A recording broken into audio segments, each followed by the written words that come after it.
샬롬, 반갑습니다. 이 시간은 우리 성경 속으로 들어가서 속회공과 본문의 맥을 잡는 시간입니다.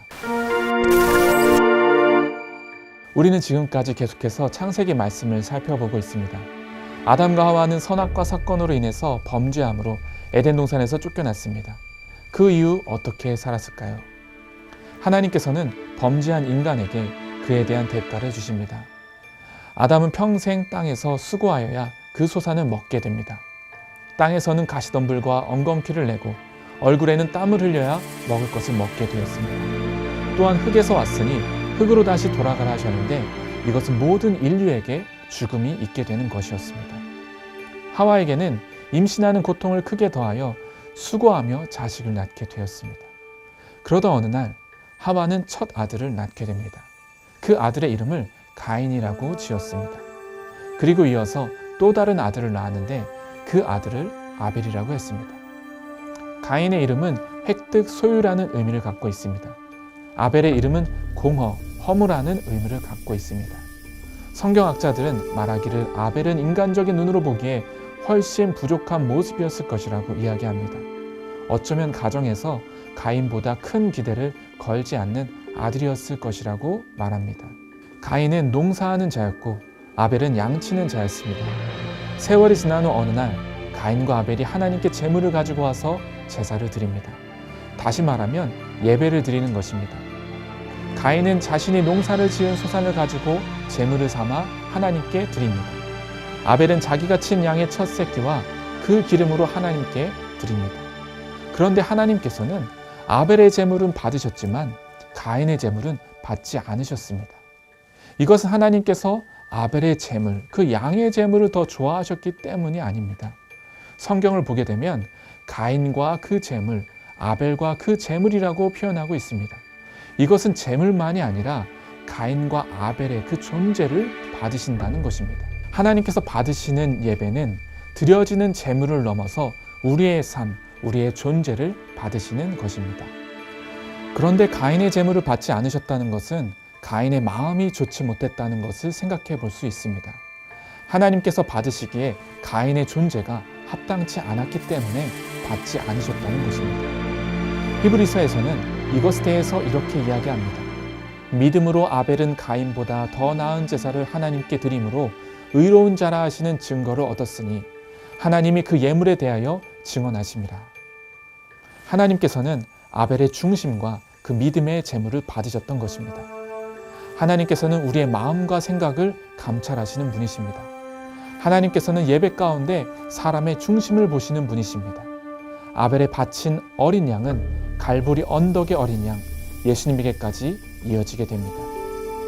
그런데 이야기는 여기서 끝나지 않습니다. 아벨의 제사만 받으시는 것을 보고 가인이 질투가 나고 화가 났습니다. 결국 가인은 아벨을 죽이게 됩니다. 이것은 인류 최초의 살인이었습니다. 하나님께서는 모든 것을 알고 계셨습니다. 그리고 가인에게 이 일에 대하여 물으십니다.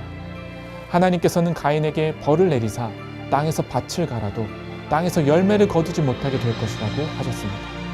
평생 방황하며 떠돌아다니게 될 것이라고 하셨습니다. 가인은 하나님을 떠나 에덴 동쪽의 노땅에 거주했다고 합니다. 그곳에서 성을 쌓고 살아갔습니다.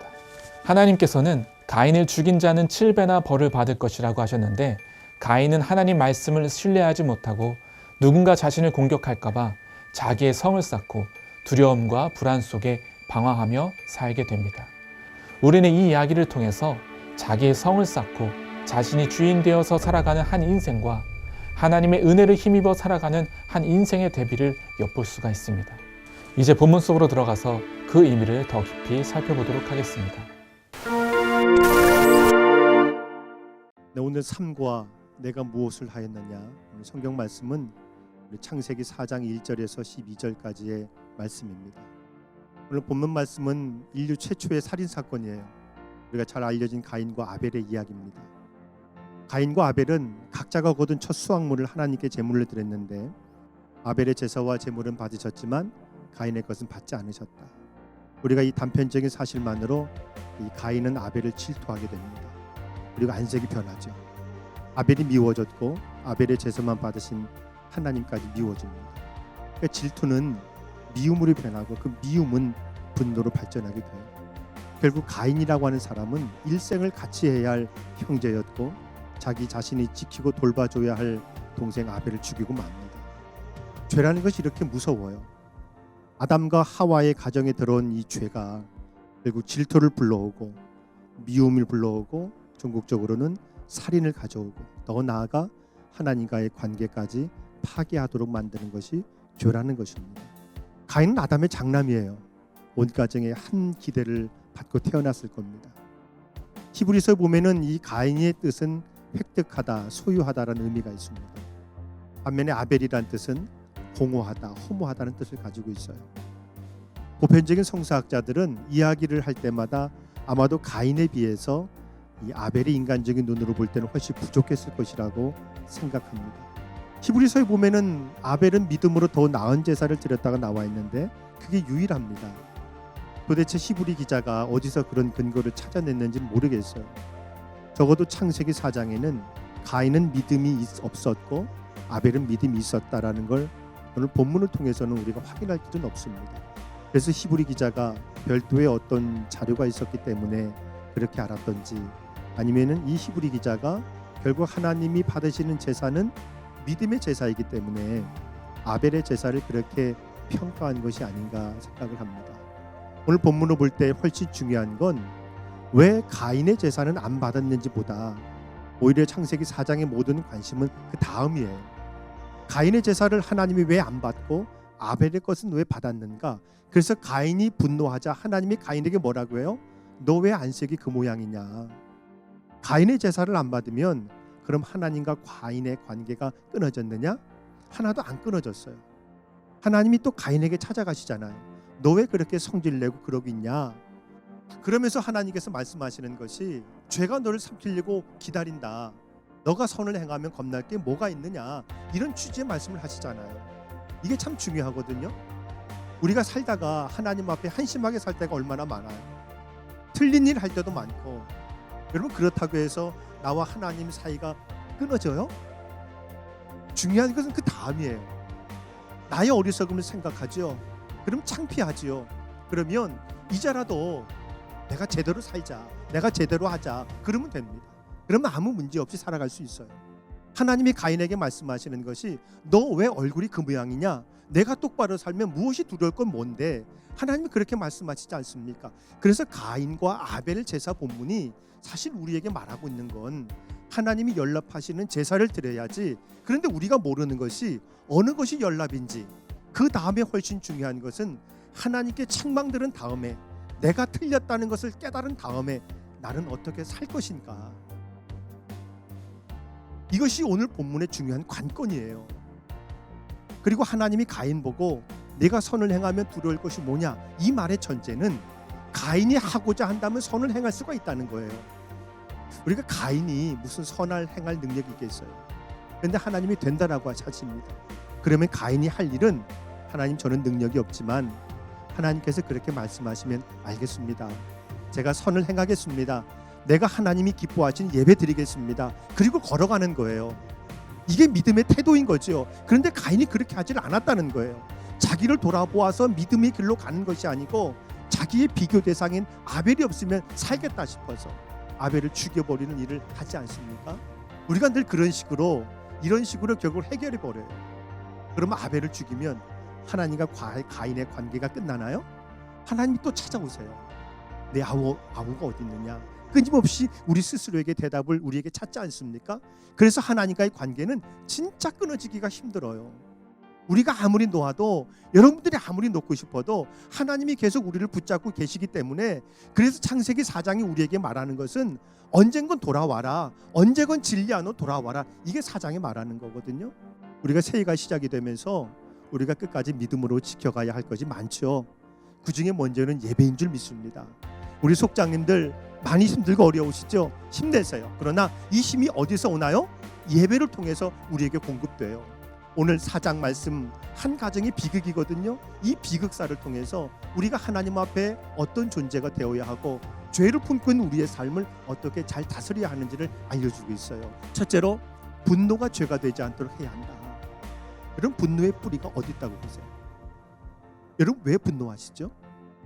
분노의 뿌리는 억울함이에요. 여러분 왜 분노하십니까? 이 질문에 답하기 위해서 왜 가인이 분노했는가라는 질문으로 돌아가 봐야 돼요. 가인이 분노한 이유가 세 가지가 있거든요. 그 첫째는요, 자신이 공평한 취급을 받지 못했다고 느꼈기 때문이에요. 이처럼 공정한 취급을 받지 못한다고 느끼는 것이 종종 우리들의 분노의 원인이 돼요. 심리학자들이 말하는 분노에 정의가 있습니다. 내가 불공평한 대우를 받았다고 느꼈을 때 내 속에서 일어나는 정서적 반응이 분노라고 정의해요. 그렇기 때문에 분노는 억울함이고 공정하지 못함이고 불공평함이고 자존심이 짓밟힘이고 모욕이에요. 이런 것을 느낄 때 감정이 분노로 표출된다는 겁니다. 이것이 분노의 밑바탕을 이루고 있는 일종의 감정의 뿌리라는 거예요. 지금 가인이 하나님께 이 감정을 드러내고 있는 거예요. 두 번째, 가인이 분노한 이유는요, 인간관계를 경쟁관계로 이해했기 때문이에요. 형제와의 관계가 경쟁은 아닐 텐데 지금 가인과 아벨은 인간관계를 넘어서 경쟁관계로 가인이 오해를 합니다. 또 셋째로 가인이 분노한 이유는 죄의 소원을 다스리지 못했기 때문에 이게 가장 큰 거예요. 여러분, 화가 난다는 분노의 감정 어쩔 수 없죠. 화를 내죠. 저도 화를 냅니다. 이런 감정이 없는 사람이 어디 있겠어요. 그러나 이 분노의 감정이 발전되면 뭐가 되냐면 분노의 소원이 되기 때문에 그래요. 우리가 화가 나니까 저 친구를 마구 두들겨주고 싶다, 이런 마음을 품게 되는 것이 죄의 소원이거든요. 그런데 하나님은 거기까지도 이해하신다고 말씀하세요. 문제는 그 죄의 소원이 죄악의 행동으로 발전하는 것이 문제예요. 우리가 여기까지는 발전하지 못하도록 차단해야 돼요. 성경에 나와 있는 이 시기와 질투에 대한 몇 가지 사례가 있어요. 가장 대표적인 사람이 창세기 16장 아브라함과 사라예요. 사라가 누구에게 시기하죠? 하갈에게 시기해요. 먼저 잉태하니까, 자기를 멸시하니까 시기해서 하갈을 어디로? 광야로 쫓겨냅니다. 도망가게 되잖아요. 또 한 사람은 라헬과 레아예요. 라헬과 레아가 서로 시기해요. 질투해요. 또 요셉의 형제들과 아버지가 요셉을 더 많이 사랑하니까 그걸 알고 시기해서 요셉을 어디로? 애굽의 종으로 팔아버리죠. 사울도 다윗도 마찬가지예요. 사울이 죽인 자는 천천히고 다윗은 만만이다. 여인들의 소리를 듣거든요. 다윗을 사울이 시기해요. 그러니까 시기심이 뭐까지 번져요? 죽임으로까지 번져요. 죽이고자 했다고 했어요.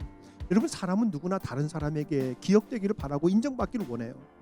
기억되기 위해서, 또 인정받기 위해서 여러 가지 방법을 노력합니다. 외모를 가꾸기도 하고 학력이나 인간관계, 명예나 인기를 통해서 자신을 알리기도 합니다. 사람들에게 기억되는 것, 사람들에게 인정받는 것 누구나 원하죠. 그런데 자기 뜻대로 되지 않거나 내가 원하는 만큼 기억되고 인정받고 더 나아가 사랑받지 못한다는 불안을 느낄 때가 있어요. 혹시 내가 잊혀지는 건 아닐까? 이런 존재 자체가 흔들릴 때가 있다는 얘기예요. 인정받고 싶은데 그러지 못할 때 뭐가 느껴져요? 소외감이 느껴져요. 그런데 그 이유를 자신에게 찾는 것이 아니라 다른 누군가에게 이유를 찾아요. 누구 때문이라고 생각할 때 질투와 미움이 생기고 분노가 나타나요. 가인이 온전한 심령으로 하나님 앞에 제사를 드리지 못했습니다. 제사는 단지 내가 드리고 싶은 것을 드리는 것이 아닙니다. 하나님께서 기뻐하시는 것을 드리고 또 하나님께서 그것을 받으셔야 완전한 제사가 됩니다. 그런데 가인은 자신이 드린 제사를 하나님께서 받지 않으셨다고 화를 내요. 5절 말씀에 가인이 몹시 분하여 안색이 변했다.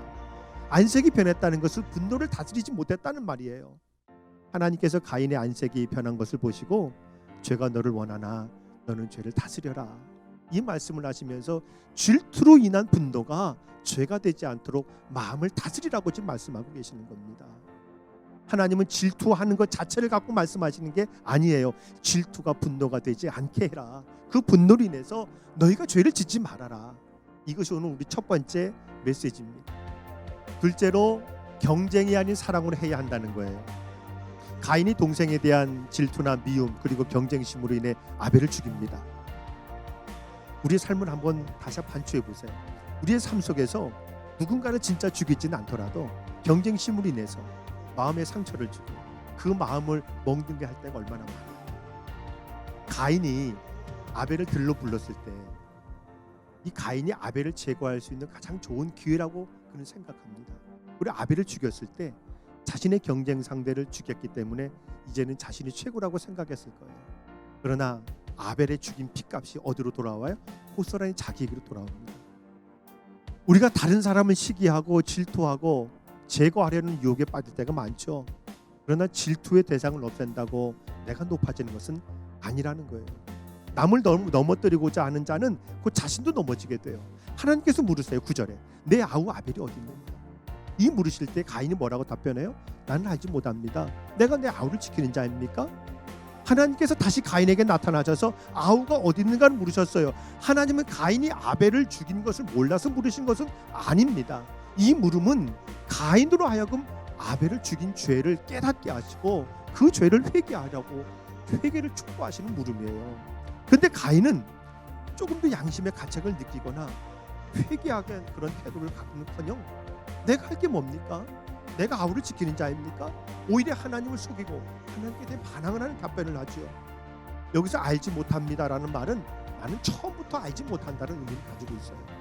그러니까 가인이 내가 알지 못합니다라는 말한 것은 자기가 뻔히 아벨을 죽여놓고도 전지전능하신 공의로우신 하나님을 두려워할 줄 모르는 일종의 반항적인 태도예요. 여기서 지키는 자라는 뜻은 돌보는 자, 시중을 드는 자, 파수꾼을 의미합니다. 가인은 형으로서 마땅히 동생을 돌봐주고 지켜줘야 할 인간적인 책임이 있는 위치에 있는 사람입니다. 여러분, 우리에게도 속도원들의 형편과 처지를 염려해야 할 사명이 있죠. 속도원들의 기도 제목이 뭔지, 무엇 때문에 그분들이 눈물을 흘리는지 예수님의 그 마음으로 그들을 돌보라는 책임을 우리에게 주셨고 그 사명을 위해서 우리에게 속장이라는 직분을 주신 줄 믿습니다.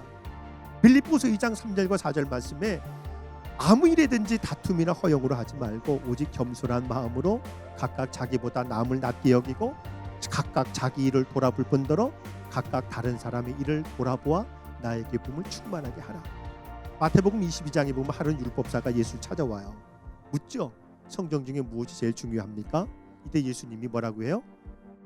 이것이 크고 첫째 되는 계명이니 둘째는 그와 같으니 내 이웃을 내 몸과 같이 사랑하라.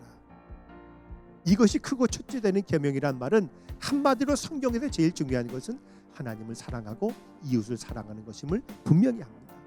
하나님이 가인에게 내 아우 어디 있니? 이 질문은 하나님께서 주신 첫 번째 회개의 기회예요. 형제는 서로 돌보고 지켜주는 관계죠. 그런데 가인이 질투와 경쟁심은 관계를 깨뜨리고 잘못된 행동을 마치 정당한 행동인 양 만들어요. 회개의 기회가 와도 깨닫지 못하는 거죠. 결국 가인이 저주를 받게 되고 가정으로부터 떨어져서 외로운 삶을 살아가게 됩니다.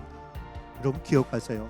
사랑은 더 큰 사랑을 불러오지만 시기와 질투, 경쟁과 미움은 관계를 깨뜨린다는 것, 서로에게 상처를 준다는 것, 그리고 그에 대한 대가는 하나님이 반드시 치르게 한다는 것. 사실 본문의 살인사건은 하나님께 제사를 드리는 가운데 시작이 되죠. 우리도 하나님의 일을 경쟁적으로 하다가 죄를 지을 때가 있습니다. 누군가를 미워하고 시기하고 질투 가운데 빠질 때가 있어요. 그렇다면 거기서 멈추셔야 돼요. 거기서 스탑하셔야 됩니다. 죄가 되도록 해서는 안 돼요. 모든 일은 경쟁이 아닌 사랑으로 해야 하는 것입니다. 이런 은혜가 있길 바라요. 끝으로는 하나님을 떠난 삶이 가장 불행한 삶이다. 여러분 기억하세요. 인간에게 가장 불행한 것은 물질의 부족함이 아니에요. 건강의 부족함이 아니에요. 하나님을 떠난 삶이 가장 불행한 삶이에요. 이수부화를 기억하실 거예요. 고슴도치하고 구렁이 이야기가 있거든요.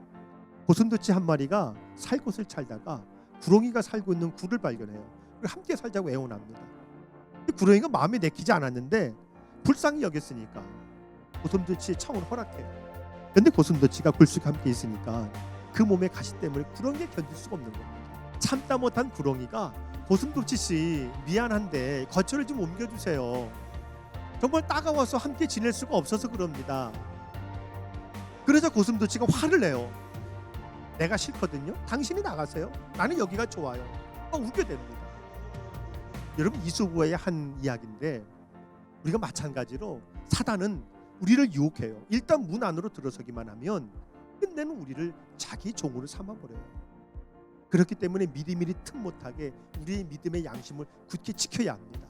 오늘 창세기 4장에 보면 하나님의 백성과 버림받은 백성으로 갈라진 역사가 기록이 되어 있어요.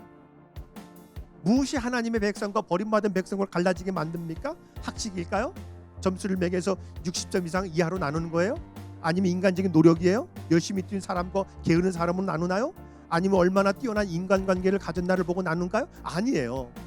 하나님의 백성과 버림받은 백성을 나누는 유일한 기준은 바로 예배입니다. 결국 예배에서 하나님이 쓰시는 백성과 버림받은 백성이 판가름 나요. 인생의 성공과 실패도 어디서 갈라지냐 하면 예배에서 갈라집니다. 하나님이 인정하시고 연락하셔서 하나님의 축복이 임하는 예배에서 인생이 결정된다는 거예요. 그러면 우리 속장님들, 여러분의 미래, 여러분의 능력, 여러분의 축복이 어디에 달려 있어요? 하나님 앞에 드린 예배에 달려 있다는 거예요. 하나님이 축복하는 사람, 하나님이 축복하는 교회, 하나님이 역사하시는 나라가 되는 비결도 모두 이 예배에 있다는 겁니다. 그러므로 우리는 오늘 본문을 통해서 우리 삶에 있어서 가장 중요한 일은 바로 예배라는 것을 기억하시고 예배의 승리자가 되시기를 주님의 이름으로 축원합니다. 가인의 인생에 있어서 가장 큰 실수가 예배에 실패했다는 거예요. 그리고 그 이유를 자신이 아닌 다른 곳에서 찾았다는 거예요. 그런데 이 모든 것보다 더 큰 실수가 뭐냐면 하나님을 떠나 살았다는 거예요. 창세기 4장 16절에 보면 가인이 여호와 앞을 떠나서 에덴 동쪽 노 땅에 거주했다고 나와 있거든요. 그곳에서 성을 쌓고 살아요. 여러분, 성을 쌓았다는 것은 누군가 자신을 공격할까 두려움 가운데 살았다는 거예요. 오늘 여러분 속계공과 12절 마지막을 보세요. 하나님이 가인에게 뭐라 하시는지, 내가 밭을 갈아도 땅이 다시는 그 효력을 내게 주지 아니할 것이고 너는 땅에서 피하며 유리하는 자가 될 것이다. 유리한다는 것은 방황한다는 거예요. 방랑자의 삶에 나그네 인생 되겠다고 만들어주겠다는 거죠. 가인이 놋에 정착해서 아무리 성을 쌓고 자신을 보호하며 산다 할지라도 가인이 하나님을 떠난 이상은 평안한 삶을 살 수가 없어요. 하나님을 떠난 사람의 인생은 아무리 성을 쌓고 번영을 누리는 것 같아도 유리하고 방황하고 나그네 인생밖에 되지 못한다는 겁니다. 그곳에는 평화가 없어요. 가인처럼 하나님을 피하고 하나님을 떠난 인생을 사는 것이 아니라 부족한 모습과 연약한 모습이라 할지라도 그 모습 그대로 하나님께 나와서 하나님의 도움을 구하며 살아가시는 여러분들 되시길 바랍니다. 한 주간 여러분 창세기 4장 1절에서 12절까지의 말씀 여러분 면밀히 묵상해 보셔서 가인에게 물음이 아니고 오늘 나에게 주시는 물음이라 생각하고 이 물음에 내가 어디 있느냐는 이 물음 속에 우리 속장님들도 믿음의 고백을 반드시 하나님 앞에 올려드리시기를 주의 이름으로 축원합니다. 안녕하세요. 속장 지도자 여러분, 삶 속으로의 시간 김기훈 목사입니다. 지난 2과에서 우리는 내가 어디 있느냐라는 물음을 통해 우리와 화해하시기를 원하며 신실하고 정직하기를 원하시는 하나님, 그래서 늘 우리에게 옳은 길로 초청하시는 하나님에 대해 나누었습니다. 오늘 3과 내가 무엇을 하였느냐를 나누면서 우리는 이 공과의 핵심이 죄라는 단어임을 알게 됩니다. 먼저 우리는 우리의 분노가 죄가 되지 않도록 다스려야 한다는 것이죠. 그리고 그 방법은 오직 사랑 외에는 없음을 우리는 공과뿐만 아니라 성경에서도 배울 수 있습니다. 여기서 왜 우리가 늘 하나님 곁에 있어야 하는가를 우리는 깨닫게 됩니다. 죄의 본질을 우리가 다시 한번 되새길 때에 이전 시간에도 얘기했듯 성경에서 죄는 관역에서 빗나가게 하다라는 단에서 파생되었다는 것입니다. 우리가 하나님에게서 벗어나며 하나님을 목표로 했던 삶이 조금씩 빗나가기 시작하는 것, 그것이 죄의 시작이 된다는 것이죠. 그래서 우리는 우리 사랑의 근원 되시는 하나님을 그 떠나는 그 자체가 죄로 향하는 길이며 눈에 드러나지는 않지만 그 인생을 허물어뜨릴 수 있는 무거운 것임을 알아야 한다는 것입니다. 그래서 오늘 공과가 우리에게 주는 첫 질문은 비교와 질투를 떠나 하나님께서 우리 가운데 삶의 기준이 되고 계시는가를 묻는 질문입니다. 사랑하는 여러분, 죄의 삶을 살고 있는가라는 질문이 어렵다면 내 삶의 기준이 하나님께 맞추어져 있는가 되돌아보시기 바랍니다. 왜냐하면 하나님은 우리가 하나님의 창조 세계 안에서 서로를 사랑하고 섬기며 돕는 관계로 살아가기를 원하고 계시기 때문이죠. 요한복음 15장 12절 말씀입니다. 내 계명은 곧 내가 너희를 사랑한 것 같이 너희도 서로 사랑하라는 이것이니라. 오늘 이 말씀의 두 번째 우리가 나눠야 할 점이 바로 여기에 있습니다. 우리가 돕는 관계로 살아갈 수 있냐는 것이죠. 한 주간도 속회를 인도하시며 또 말씀과 예배 안에 사시면서 내가 무엇을 하느냐라는 하나님의 질문에 두려움으로 떠는 것이 아니라 오직 하나님께서 주시는 그 자유와 구원함에 따라 자유함을 느낄 수 있는 저와 여러분이 되시기를 간절히 축원합니다. 삶과 내가 무엇을 하느냐, 이것으로 마치고요. 저희는 다음 이 시간에 또다시 뵙겠습니다.